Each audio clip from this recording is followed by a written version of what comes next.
Ladies and gentlemen, we will now continue on with a little bit of a discussion about the merits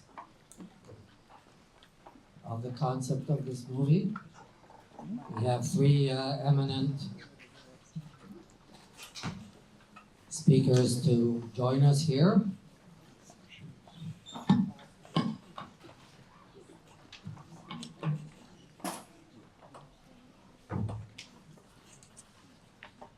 We have Professor Marci Shore, Chair of European Intellectual History at the Munk School, University of Toronto, and the author of the Ukrainian Nights, Intimate History of Revolution. Let's welcome her here this afternoon, this evening.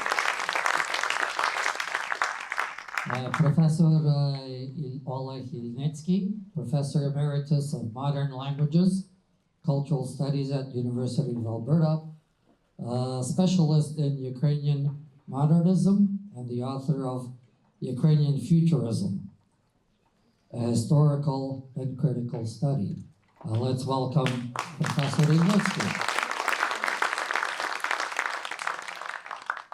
And we have Professor Myroslav Shkandrij, Professor of Emeritus of the University of Manitoba, and the author of the book Avant-garde Art in Ukraine,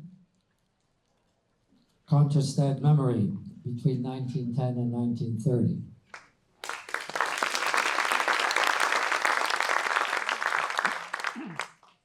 My name is Yuriy Klufas, and it's my privilege to be here this evening to discuss the merits and suchastность of this movie in the context of decolonization of art, the Ukrainian experience.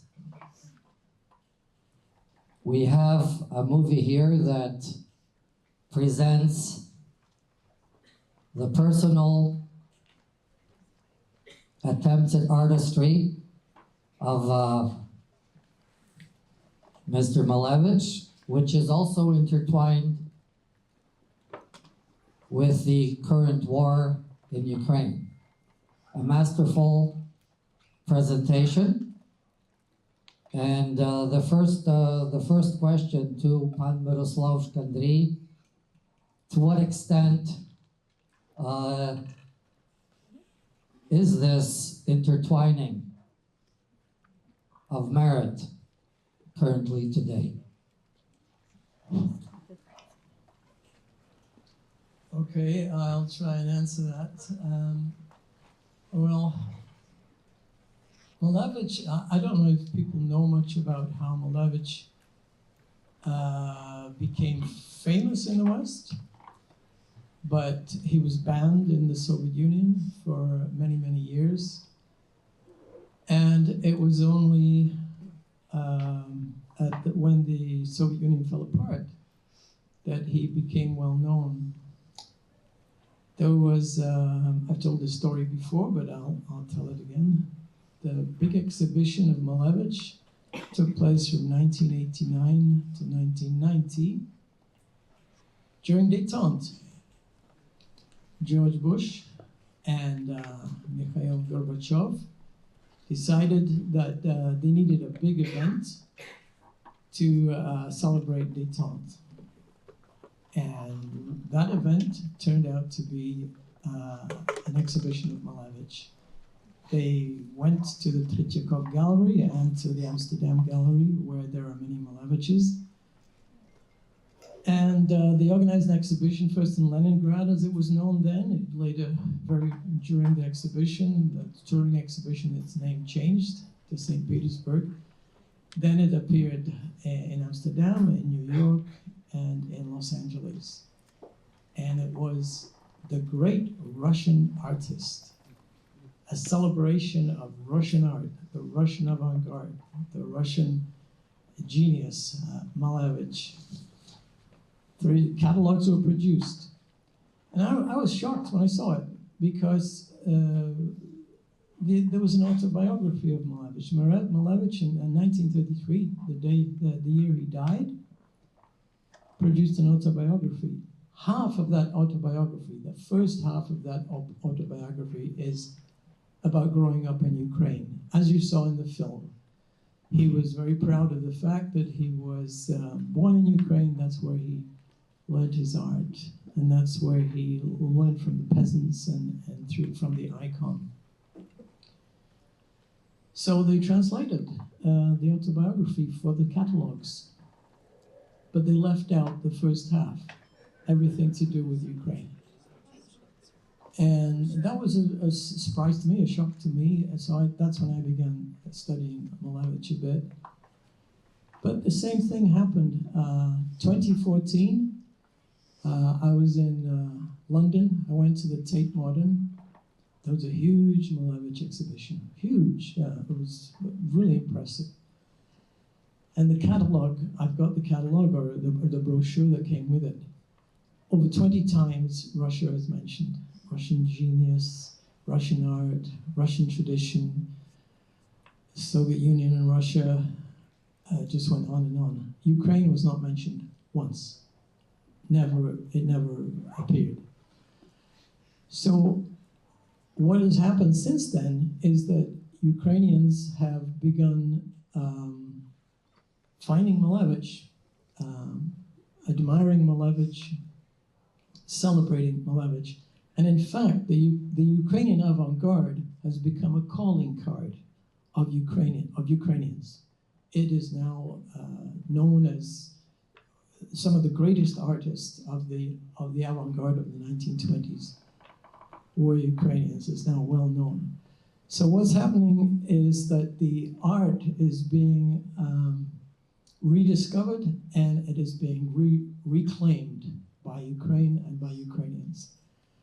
And I have to say that I think the strongest scene in this movie is the last one, where the woman wanders through the village and sees the destruction. Those paintings that you see where the people standing as paintings, those are the paintings that Malevych made in Kiev at the end of his life, towards the end of his life, the so-called second peasant cycle. They're very powerful, and they were made, they're generally now viewed as having been a protest against collectivization, against famine in the village, and they're now, the standard interpretation is that this was his protest against what was going on in Ukraine. I think maybe I've said enough.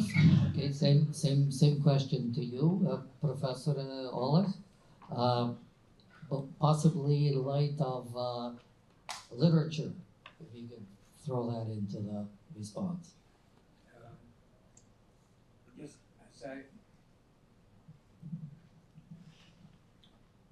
as I listened to Myroslav, I asked myself, who needs to be decolonized? Partially the West, because, as Myroslav just pointed out, the West repeats what the Russians are saying. But clearly also the Russians need to be decolonized from their own myths, because they actually believe this. we all know that Putin calls Ukrainians and Russians one people. So, of course, the logic is inevitable. Malevych is a Russian. The question, I think, that has been of interest to me for a very long time is, how did the Russians come to this conclusion? Why have they come to this conclusion? And in my own work about Ukrainian futurism, and more recently about Nikolai Gogol and Mykola Gogol, the, again, great Russian writer, I asked myself this question: where does this come from? Why do Russians need Ukrainians to feel good, to feel great, to have a great culture? In my investigations of Gogol, I came to the conclusion that much of this comes from the fact that the Russians are not really a nation. They're not a nation in the sense of Ukrainians. They're not a nation in the sense of much of Europe, people who respect their ethnic background, their ethnos, their tradition.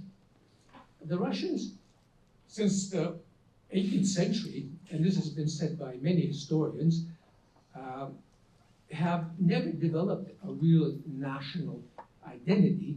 What they have developed is an imperial identity. And the gist of this imperial identity is that it appropriates from the empire. It appropriates the people, it appropriates the culture, and it gives it a tag. It calls it Russian. So what is actually an empire, multi-ethnic, diverse, with a lot of differences, the Russians try to homogenize and give it one name, Russia. And of course, it's very important to erase anyone or anything, as Myroslav, for example, pointed out, leaving out important information in biographies, and that could be extended to many other elements and places, leaving things out in order to create that Russianness, which is really a kind of amalgamation of the empire. And I think what's nice about this film, what touched me, is it shows that you need to destroy the traces of the other, of Ukraine. Because if Ukraine is there, if it exists, then of course the Russian imperial identity cannot exist. Because if Ukraine is something separate, it cannot be what Putin says it is, part of Russia. But if Ukraine is not part of Russia, then what is Russian in the Russian mind? So I think this is the tragedy, that in our time and age, the Russians really had a choice. They could have faced up to their imperial past, to how they decided at some point in history to construct themselves. They abandoned their ethnic, traditional roots, the way, let's say, Ukrainians built their identity and nation, and they chose to follow the empire and create an identity for themselves around the empire. And now, when there is this danger of Ukraine being separate, being alone, being independent, Russians suddenly realize that they face the trauma of not having an identity. Without Ukraine, what are they? And they've been telling themselves this story for 300 years. Now, how do you decolonize a people like this? I mean, we in the West, let's say, can reflect, study, debate, and we can change our attitudes, and we see that. There are some museums that are calling Malevych a Ukrainian, others are not. But this is an ongoing debate. The Russians are not prepared to face up to this truth. They're not ready to face up to this debate. And because Ukrainians are resisting, there's only one path. If you cannot persuade them discursively, you will try to persuade them through violence. And I think this film, in a way, shows that. Professor Marci Shore, how does North America or the United States look at this concept of decolonization, and how do you perceive yourself, this movie, in light of what was mentioned by previous gentlemen today? Well, first let me say that I have a very different perspective. You know, I'm not Ukrainian, and I'm not an expert on Ukrainian art. I'm very much kind of rootless cosmopolitan, you know, now a bit of a political refugee from the States. I'm very excited to be on this panel with Oleh and Myroslav, who I've just met, but have been reading for many years. And how I came to their work was because my first book and my early work in graduate school and right after graduate school was about the Polish avant-garde. You know, and of course the avant-garde, you didn't get such a good sense from this film, but in general, all of these avant-garde movements had a radically cosmopolitan ethos to them. You saw a little bit of this Paris, you know, the obsession with getting to Paris. Everybody wanted to get to Paris.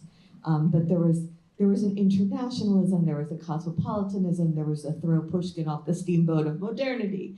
There was a preoccupation with rushing time forward, with youth, and that cut across all sorts of borders. You know, and so while I was writing about the Polish avant-garde, I was very interested in these other avant-garde movements. You know, and if you haven't read Oleh's book on the Ukrainian avant-garde, you know, I had little margin notes. The whole thing was, and I read it, of course, in English, but I'll just tell a little story. In the summer of 2005, I was doing some archival work in Kiev, and one of the things I did was scout through bookstores looking for the Ukrainian version of that book, so that I could look at the poetry. I was going to read you in English, but I wanted to see some of Semenko's poetry, some of Bajan's poetry, and I found it. You know, and so that was a book I've had on my bookshelf for years in both Ukrainian, you know, and in English. And I'm mentioning this now because there's something almost heartbreaking for me about this story, because it was the summer of 2005. And I was running around these bookstores in Kiev, which were at that time as if innocently bilingual. You know, and you could pick up books in Ukrainian, you could pick up books in Russian, and nobody seemed to be thinking about it. They were all there, you just kind of dug through, and there was a whole pile of books I think I then shipped back to myself in the States. And that, of course, was a time when, you know, we didn't have smartphones and we didn't have air raid apps and we weren't hiding in bomb shelters and it was not so apocalyptic. And, you know, now I go to bookstores in Kiev and they're still very beautiful and there's some cafes now, but you never know when the air raid siren is going to go off and you're going to descend into the bomb shelter, you know, and there's been this purging of the Russian language in a way that, because Russian has become the language of the murder. And, you know, which has caused me then to think obsessively about Paul Celan. I think I'm not the only one who's been obsessing about Paul Celan and the relationship between Muttersprache and Mordersprache. And my bookstores in Kiev now are still some of my favorite places, but I now think back to hunting around in those bookstores for your book 20 years ago as this moment of innocence. I also went to this little dance club with my husband at the time, like right by the river when we were younger and could still do dance clubs. So. It's probably a little bit late for that now, now that we're middle-aged. But okay, I'm sorry, I'm gonna get back to your question now. The nostalgia for Kiev of another time. Let me just say a word about cultural appropriation coming from an American context, which is not a topic I work on per se, and decolonization and imperialism is not a topic I work on per se. I'm an intellectual historian, I write a lot about history of philosophy, but it's been the topic of the moment, so I have given it quite a bit of thought. And very shortly after the February 24th, 2022, and the full-scale invasion, I was asked by MoMA, by the Museum of Modern Art in New York, if I could come to an evening devoted to the topic of cultural appropriation and talk about Ukraine and Russia. You know, and they had mostly Americanists there.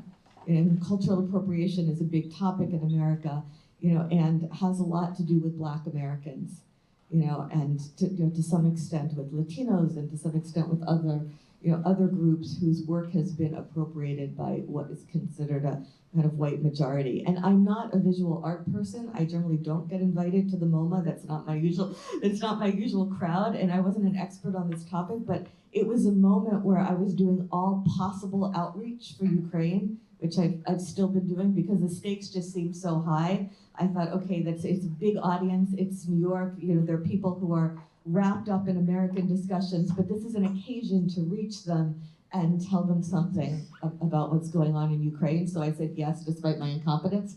And one thing that struck me right away was that the whole conversation about cultural appropriation in my own country has to do with appropriating the artistic product from the creator.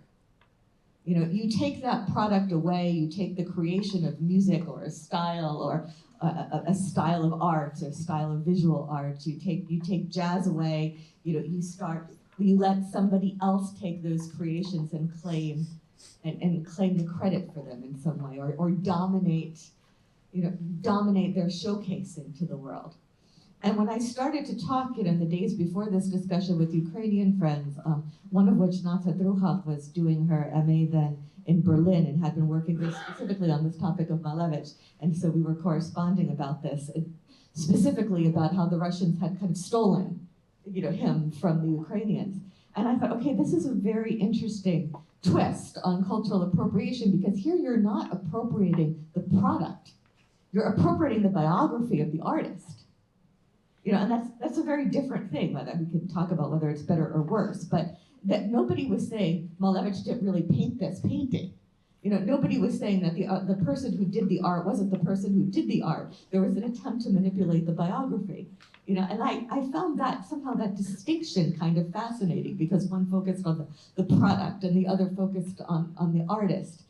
And I thought, well, that's appropriation of an artistic biography. And I know this is someone who works on all these kind of, you know, complicated cosmopolitan intellectual types, is very messy. I mean, you could make an argument that Malevych is Polish as well, and I'm sure some of my Polish colleagues would make that argument. You know, these are people who are growing up, you know, and who are coming into a world that is profoundly multilingual, you know, and multicultural in a different sense than which we use the word today. To go back and try to kind of streamline the biography or purge certain elements that make it too complicated or messy is always going to be a problem, because people's lives are always going to be messier than the categories that we're going to try to impose on them. One of the people who is a character in the book I'm currently finishing about phenomenology is Gustav Śpiech, who is the generation of Malevych, also born in Kiev, raised by a Polish mother, also grew up speaking Polish, Ukrainian, and Russian, and a dozen other languages, because Śpiech was some kind of freakish linguistic genius, you know, who, I don't know, like, where he got the Danish from, like, where he got the Norwegian. He went to Germany, he studied with Husserl. He was passed back and forth between Kiev and Moscow because he kept getting in trouble with the Tsarist police for his quasi-revolutionary activities. You know, he's going to study in the West, he's going to come back. He's in Moscow. He's supposed to get deported with Ilyin on that philosopher's ship, decides to stay, and it gets purged, sent to Siberia. He sits in Siberian exile obsessively translating Hegel's phenomenology of spirit from German into Russian, as one does. And then he shot to death in the Stalinist purges in 1937. You know, now was he Ukrainian? He was also Ukrainian. He was Ukrainian, he was Polish, he was Russian, he was Soviet at a certain moment. I mean, he was also, you could argue that he has elements of German philosophy in him as well. You know, so in a historical context, any attempt to kind of purge some parts of the biography and create some kind of clean category that disentangles cleanly the Ukrainian from the Polish, from the Russian, from anything else, it's always going to run into resistance from the actual condition of real life, which is necessarily messy. Now, we understand the premises here, but this package of Russian disinformation has been going on for hundreds of years. How, even if we believe that it's wrong, how do we convince the world that it's wrong? Let's start with Professor Myroslav. Well, it's true that these biographies are complicated. It's true that the avant-garde was internationalist in its focus. It should also be added that the avant-garde was primarily, they tried to create a revolution in art. That was their main interest, in art. And that comes through in the film. They wanted a new art, a new way of thinking, a new way of believing, a new way of seeing. But they were hijacked by the politics. However, the Ukrainian situation is different. Ukrainians, the word Ukraine was not allowed to be used. It was banned. They were to be little Russians in the Russian Empire. The language was banned. You could not print in Ukrainian. You could not announce yourself as a Ukrainian. That makes for a different situation. So yes, there were people of complicated biographies. Every country has individuals of different backgrounds. That you can belong to different movements, different groups. But I think that's a different way of a different kind of pressure that Ukrainians faced. Now, it's a big question how you disentangle it, but I think one way of doing it is to begin with history. I think we've already talked a little bit about this, and you have to know what Ukrainians went through, what their background is, what makes them Ukrainians, and you also have to know the situation in which they worked. I generally explain to people, if we're talking about the avant-garde, for example, I explain to people that yes, there was a revolution, 1917 to 1920. The Ukrainian Revolution was not the same thing as the Russian Revolution. There was a different kind of revolution. There was no October. There was an independent Ukrainian state created. Ukrainians fought for it very hard for a couple of years. And it was precisely the pressure from the Ukrainian Revolution that forced the Bolsheviks to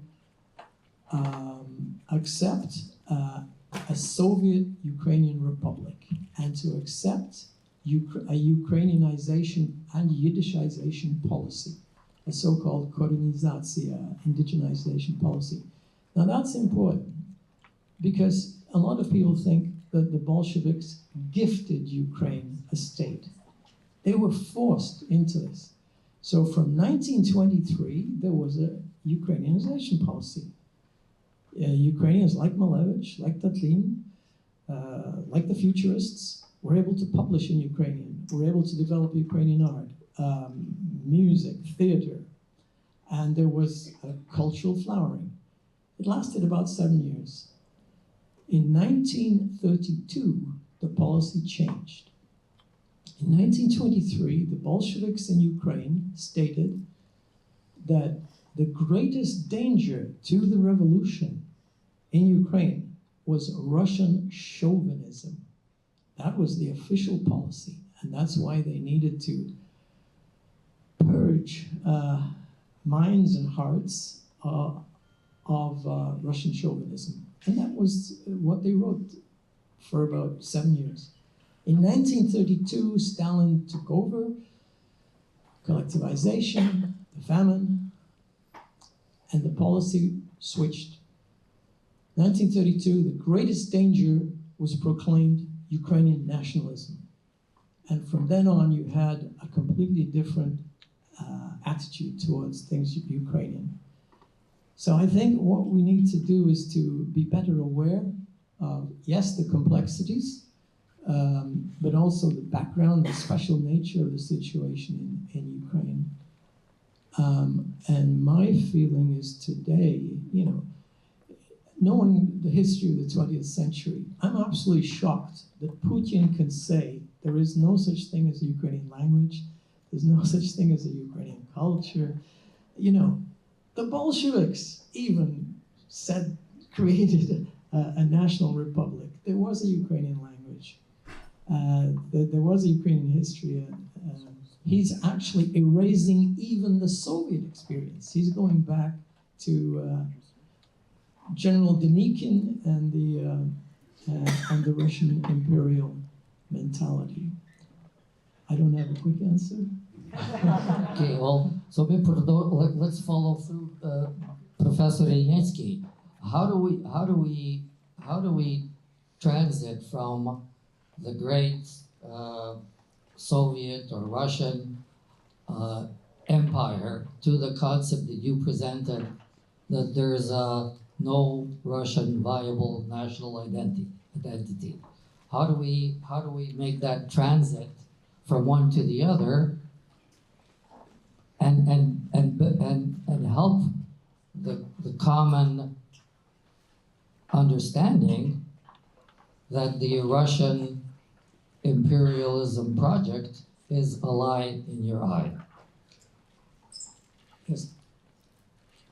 In my own mind, in my own work, I begin with the concept of empire and imperial culture. Now that seems obvious. We always call Russia an empire. But I don't think we make enough of that fact. What do we mean when we say empire? When we say empire, we're speaking about diversity, multinational population, different cultures. When Russians who rule the empire think about this state, they think about Russia. And that's the problem. That's the problem for Russians, and that's the problem for the world. Because the world keeps saying Russia, Russia, Russia. But I think every time we say Russia, we need to say Russian Empire. Why? Because when we emphasize empire, we then recognize immediately that there are other people besides Russians in the empire. These people had agency. These people had talent. These people had agendas. Russians have crushed these agendas. And they want to call everything that's going on in the empire as Russian. But it's not. That is why the Russian Empire keeps falling apart periodically, because it is diverse, because the myth of some kind of Russian people, a Russian culture that is the same for everyone is simply false. I studied in the 20th century, so if you look at things carefully, you see that from the early 19th century, Ukrainians were resisting the so-called all-Russian idea, the idea that all the East Slavs were Russians. They spoke about the differences between them and the great Russians, the ethnic Russians. So this is where I think this is the crux of the problem. When we say Russia, we simplify, we homogenize. And what has to be done is we have to keep underscoring the heterogeneity, the difference within this empire. Then I think the biographies become, in many ways, to my mind, simpler. It's not the problem with biographies. I think it's the problem with the empire. The empire is complex. It has a lot of different people. So let's say a Ukrainian will, of course, work sometimes in Moscow or in St. Petersburg or in Belarus. But that has nothing to do really with his identity. That has all to do with the nature of this social structure, the empire. People move around in empires. And so when a Russian moves from Petersburg to Kiev, he remains a Russian. But that's a conceptual thing, the Russian. But when a Ukrainian moves to Petersburg, then he becomes a Russian. When a Ukrainian uses Russian, he's a Russian. But hold on, Russian is not a national language of the empire. It's a lingua franca. Everyone speaks Russian. So Russian doesn't define, but Russian is a very useful tool for non-Russians to pursue their own agenda within the empire. So when I look at the 19th century Russian Empire and the Soviet Union, I see an imperial culture. But by that I mean that I see many diverse people using often the lingua franca of the state to do what they need to do. Some are pro-Russian, some are anti-Russian. Some are nationalists, some are not. But the heterogeneity, the hybridity, this is a popular word, is something that I assign to the state, to the empire, not to the people. I don't believe that Gogol, for example, or Malevych changed his identity, that when he moved from Ukraine to St. Petersburg, that he became a Russian. No, he moved because that's where the work was. That's where you became famous. It's like, people moving to, in the teens and 20s, people moved to Paris because that's where you became a famous artist. But Picasso didn't become a French artist. He remained a Spanish artist. And James Joyce didn't become an English writer. He remained what he was, okay? So, and the problem is that when we in the West speak about these things, we go for the easy stuff. Language, oh, he must be Russian. He worked in St. Petersburg, oh, he must be Russian, And this means that we are simplifying the complexity of this social structure that was the empire, which made life complex. And we need the tools and the theories that would reflect this complexity and not follow, let's say, the Russian method of saying, oh, everything's Russian. That's very good for the Russian, but it's not very good for anybody else. Well, like from a simple, I don't know, Western or Canadian, possibly a little bit of European perspective, Russian I find totally useless, totally irrelevant. So I don't know if there's something wrong with me, but that's the way I feel. And I'm wondering, Marci Shore, like you've been challenging the Ukrainian community with the concept of taking the avant-garde, intellectual thinking, global, that Ukrainians have to take that charge. Is this all within the framework, or is decolonization any part of that thought that you were presenting both at the Blurwas Village Ukrainian Festival in kind of an avant-garde form, and also following your conversation that you had recently at the Munk Center with Ulyana Palenchuk. Well, I'm a rootless cosmopolitan American Jew, so I have my. Happy New Year. Oh, thank you. And I'm also a native English speaker, as I'm sure many of you are as well. And English is also an imperial language. I mean, it's also the case that I'm American, and I'm now in Canada, and I'm very aware that I'm in another country. It hasn't escaped me that I crossed the border, and it was very intentional. Like, I'm also aware when I'm in Britain or, anywhere else, that the fact that other people are speaking English doesn't mean that, that there's all the same country. So it's a very intuitive idea for me. I'll tell another anecdote because I'm a historian and we compulsively narrativize. But again, going back to these months after February 24th, where I was doing just kind of full-time outreach for Ukraine, and in talking to politicians and talking to the kind of people I don't normally talk to as somebody who writes about phenomenology. And one of the briefings I gave was for a Democratic congresswoman and her Washington staff. And they gave me a lot of time, which was good, because it takes time to kind of walk people through how we got, into this gruesome war. And there's a whole room full of really smart people, but they just don't happen to be regional experts. And really, why should they be? And there's a horrible war going on in Sudan about which I know absolutely nothing. So I never expect that people should know it.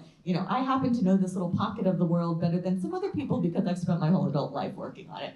And so I was trying to they were trying to figure out what really is this relationship between Russia and Ukraine and Belarus and the breakup of the Soviet Union. And they were very earnestly, trying to, asking good questions. And they knew that there was the Soviet Union. It existed until 1991. It broke up, and the constituent republics became autonomous, and there was still a common language to some extent, but there were new borders. And so I spontaneously kind of pulled out of the air this analogy, and I said, okay, imagine January 6th had gone the other way, and we're living in a Trumpist fascist dictatorship. This was 2022, yeah. Great, just imagine. I said, and imagine under the guise of making America great again, Trump decides to send the American army across the border to invade Canada. Now imagine he starts shelling Toronto. Well, Canada's a bilingual country, but everyone, speaks English. Even the French speakers can get by in English.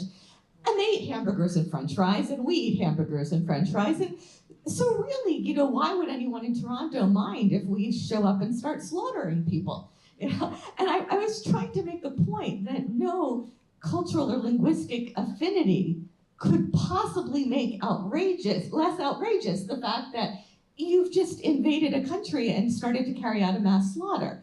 And that analogy worked so well because just 3 short years ago, it was absolutely inconceivable to anybody in that room that the United States would ever think about invading Canada. Now I feel very guilty for even having inadvertently put the idea in anybody's head. But one of the things I get nervous about sometimes when I hear some of my Ukrainian friends trying to make arguments about Ukrainian cultural accomplishments as an argument that we should get more weapons or we need more support. And I'm someone who goes to Washington and pleads for lethal weapons to be immediately sent to Ukraine. I'm also someone who has done a lot of promotion of Ukrainian literature. I love talking about literature. I think Sergei Zhadan should get the Nobel Prize. But I get very nervous about any argument that makes human rights contingent upon cultural accomplishments. Because I think any argument that makes human rights contingent upon cultural accomplishments is a moral trap. The reason why it's a moral atrocity for Ukrainian children to be buried under rubble is not because they are heir to this great artistic tradition, but because it's a moral atrocity always and everywhere to bury children under rubble. And so in the context of the present war, I try to make everybody start there.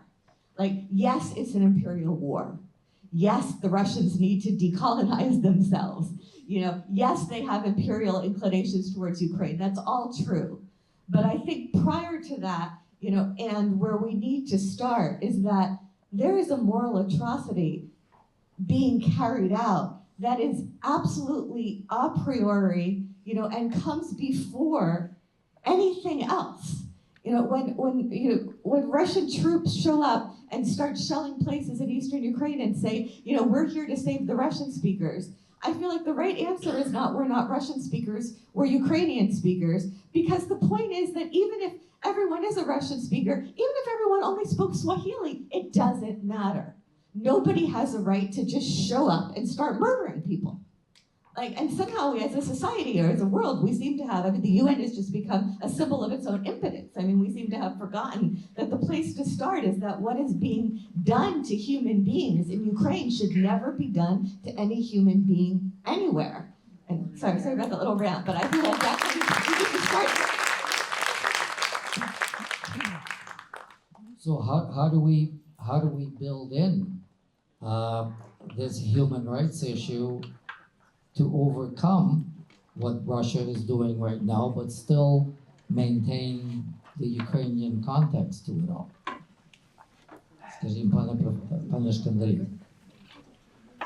Well, it depends what you mean by Ukrainian context. Of course, we all agree with Marci. It's the Russian speakers in eastern Ukraine who are fighting on the front lines. They are Ukrainians, but they're Russian speakers. And the Jewish Ukrainians and the Muslim Ukrainians. Ukraine is a multicultural society. It's a civil society that has a civil patriotism, not civic patriotism. And they're all aware of that. That's the secret to the solidarity among Ukrainians. It's a phenomenal solidarity. Coast to coast, and north, south, east, west, all regions, they're together in this. And I would go back, and we could go back to the avant-garde. The avant-garde in Ukraine, the Ukrainian avant-garde was not only Ukrainian. It was also Jewish. There were other groups. There was a very, very powerful and large group, the Kulturliga, because it was a policy of Yiddishization as well as Ukrainization in the 1920s. And one of the strongest avant-garde groups was the Kulturliga. They published Yiddish books. I think a third of the books published in Yiddish at the time that came out of Kiev in the early 20s. They had a huge success with the book illustrations, book publishing. And they were doing what Ukrainians were doing in the same time. I wrote an article comparing the manifesto, one of the manifestos of the Kulturliga, with the manifesto of Mikhailo Boychuk, who had the biggest school of art in the 20s in Kiev. They were doing the same thing, but basing themselves on different sources. So the idea in the Kulturliga's manifesto was that they would go into the traditions of Jewish art, especially ornamental art, the archetypes, but they would reuse them, they would modernize them, they would make them avant-garde. They would be, they were creating an international language and culture in Yiddish that would be totally new, avant-gardist. Mikhailo Boychuk's manifesto, or his program, was exactly the same. You go into, based on Ukrainian traditions, you go into the Ukrainian past, Ukrainian archetypes, Ukrainian traditional forms, the icon, some aspects of peasant art or folk art. You boil them down, you get to the grammar, the fundamental grammar, and you make it new. You make it into a modernist form. If you compare those two programs, they're very similar. They were written and produced at the same time. And like a quarter of the students in Mikhailo Boychuk's studio, in his studio of monumental art, were in fact Jewish and worked on Jewish things in Jewish forms. Same thing in the theater. Alexandra Exter, nobody knows whether she's Belarusian, Ukrainian, or Jewish. She's all of those things. But she was the key person. She brought together people in the Jewish avant-garde, Ukrainian avant-garde, theater art. So when we talk about Ukraine and Ukrainian culture, it's not, it's more complicated, as everybody here has said, as Marci has pointed out especially.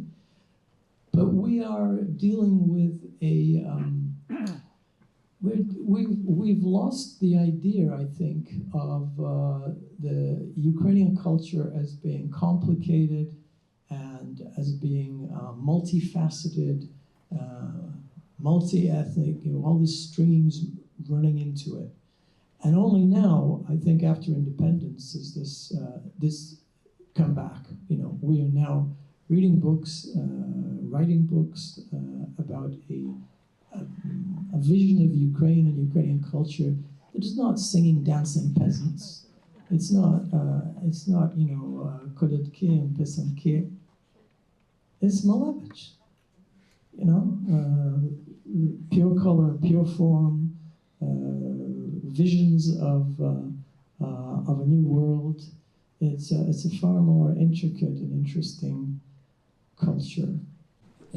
Culture, the role of culture. Here we've got culture on one hand, it's what we are fighting for, and at the same time, everybody says that culture is our weapon. How do we take that thought further that Professor Shkandrij just did? Yes. I think obviously culture is a weapon in the hands of Russians. They define the culture of the state in a particular way. They exclude other cultures in doing that. By doing that, they are erasing those cultures, and in many instances, they are erasing the people as well. Ukrainians are defending themselves not only against physical extinction in this world, but they're defending themselves as Ukrainians. They say we have a right to be who we are, the way we are.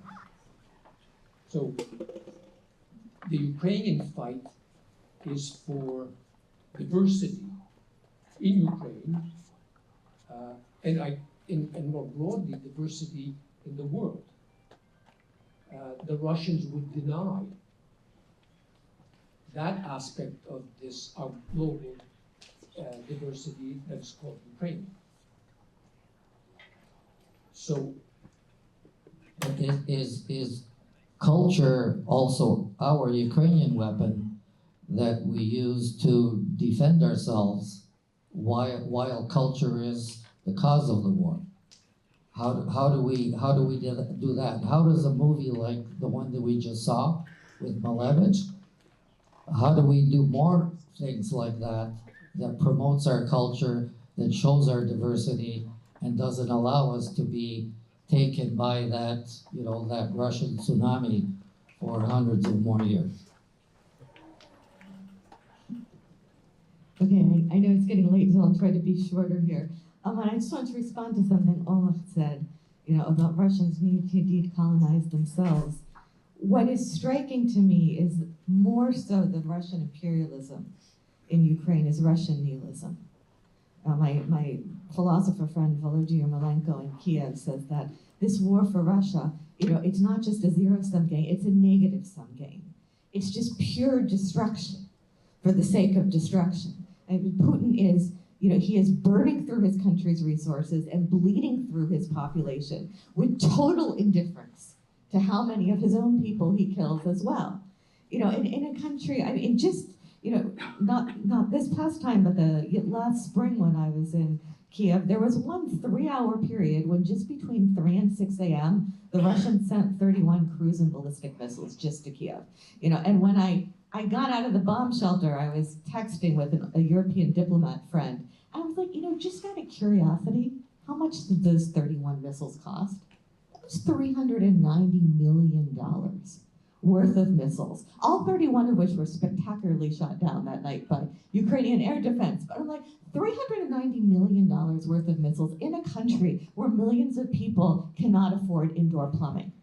My European diplomat friend was like, Marci, do you know how many schools in Russia you could build with that money? And I have a friend whose job in the military was to eavesdrop on Russian military communications. And he said the thing that was terrifying was the total indifference to human life that the commanders had also towards their own people, towards the Ukrainians they were killing, of course, but also towards their own men. The commander would be like, Dmitry, you go. And he's like, Dmitry's, and he goes, I'm not Dmitry. Dmitry's dead. Okay, Andrei, you go. I'm not Andrei. Andrei's dead. Okay, Ivan, you go. And Ivan goes and gets himself killed and kills somebody else in the process. But the nihilism of it, just the sheer nihilism of it, you're just killing people to kill people. I mean, that is the thing that kind of scares me the most. And for me, the sign of hope, and what keeps drawing me back to Ukraine, is the culture in the sense of, not in the sense of the folk dances, which I'm not coordinated enough to participate in, I would probably look silly anyway, but the intensity of thinking there. I mean, there really is a sense. I mean, there's something very self-interested about my going to Ukraine, and I feel like the conversations are the most intense, and the thinking is the sharpest, and everything matters. I guest curated together with Oksana Faustina the Kiev Book Arsenal this past May and June. And Kiev's under heavy attack during that time. We chose the theme, everything is translation, so it was a very cosmopolitan theme. And even though nobody was sleeping and everybody was up all night, and the air raid sirens sometimes went on for hours and hours, 30,000 people came to visit the Kiev Book Arsenal. I mean, it was extraordinary. And Volodya Yermolenko and I did a talk about Hannah Arendt and the problem of evil.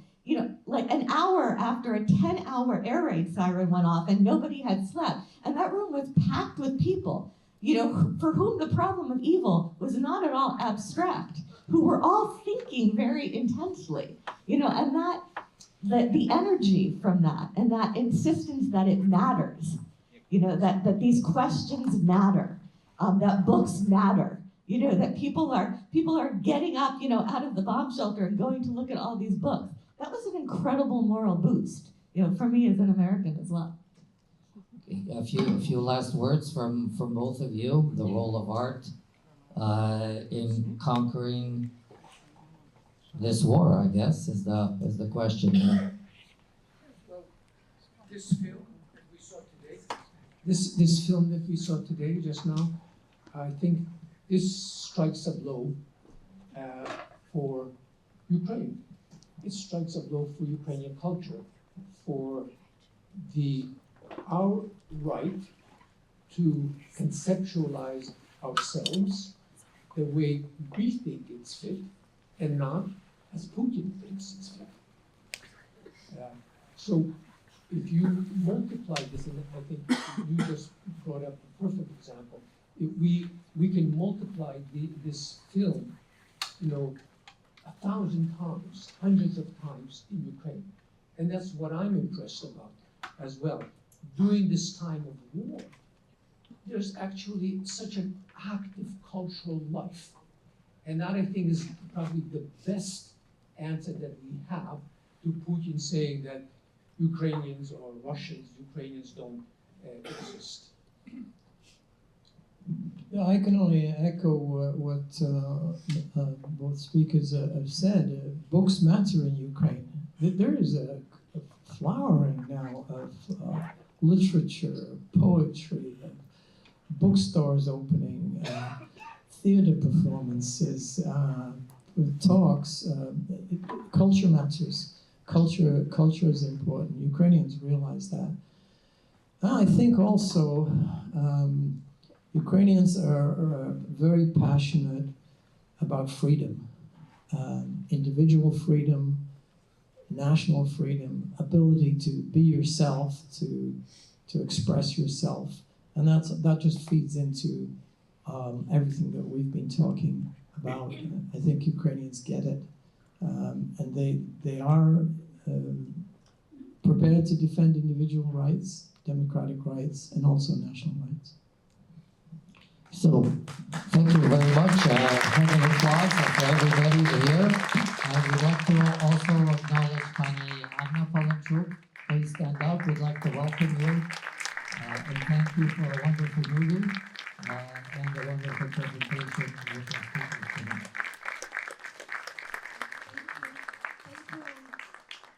Thank you, everyone. Thanks to our incredible speakers today. Thanks to our incredible moderator, Pan Yuriy. I guess that your intense conversation inspires a lot of people. We also recorded everything, so we put on YouTube, and you can suggest to all your friends, colleagues, to check our YouTube channel, UCFC, Ukrainian-Canadian Film Community, and you can find all what happened today there. Thank you so much. We wish you, Pani Anna, a lot more, many more movies like this one. Thank you very much.